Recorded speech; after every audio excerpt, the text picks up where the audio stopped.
नमस्कार। आज हामी तपाईहरुलाई बुटवलमा रहेको मणिमुकुन्द सेन उद्यान अर्थात् बुटवल फुलबारीको बारेमा यहाँको वस्तुस्थिति अवलोकन गर्ने प्रयासमा छौँ। कृपया हाम्रो भिडियोलाई अन्तिमसम्म हेरेर साथ दिनुहोला। गेटमै रहेको बुटवल फुलबारी भ्यू टावर, यहाँबाट सिङ्गो बुटवल देख्न सकिन्छ। तपाईहरुलाई यो फुलबारीभित्र रहेको वाटर फाउन्टेन देखाउँदैछौँ। निकै आकर्षक वाटर फाउन्टेन र वरिपरि रहेका फुलहरू र रुखहरू हामी देख्न सक्छौँ। यहाँ रहेको शिव पार्वतीको मन्दिरमा लाँदैछौँ। यो एकदमै आकर्षक मौलिक कला कौशलले परिपूर्ण मन्दिर हामी देख्न सक्छौँ। एकदमै कला र संस्कृतिले भरिपूर्ण छ यो मन्दिर। यो मन्दिरमा कलात्मक चाले यो भरिपूर्ण यो मन्दिर हामी एकदमै रमाइलो लाग्छ यो देख्दा। र छेउमै त्यही खालको प्रतीक्षालय, यो सानो शिव पार्वतीको मन्दिर र यहाँबाट नजिकै एउटा सानो गुम्बा पनि रहेको छ हामी देख्न सक्छौँ।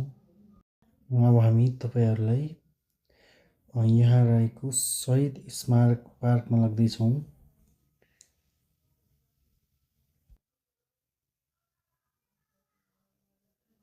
र यो जाँदै गर्दा यहाँ एकदमै रमणीय दृश्यहरू हामी अवलोकन गर्न सक्छौँ। यो फुलबारीमा फुलहरू फुलिरहेका छन् र यहाँको मौसम एकदमै राम्रो छ। र तपाईहरुलाई यो फुलबारीभित्र रहेको शहीद स्मारक पार्कमा केही परिचित अनुहारहरूलाई देखाउने प्रयासमा छौँ। रामापिथेकस, पहिलो मानव, मणिमुकुन्द सेन, यस क्षेत्रका राजा, भगवान गौतम बुद्ध, उजिर सिंह जितगढी युद्धका नायक, लखन थापा लगायतका विभिन्न 12 शहीदहरूको यहाँ फोटो हामी रमणीय छ देख्न सक्नुहुन्छ। यहाँ एकदमै रमाइला खालका दृश्यहरू देख्न सक्छौँ। विभिन्न कला कौशलले भरिपूर्ण दृश्य।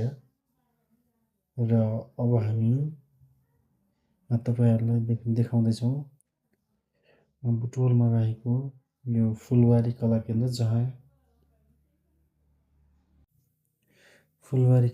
जहाँ विभिन्न खालका जातीय सांस्कृतिक पोसाक सहित फोटो खिच्ने व्यवस्थाहरू पनि रहेको छ।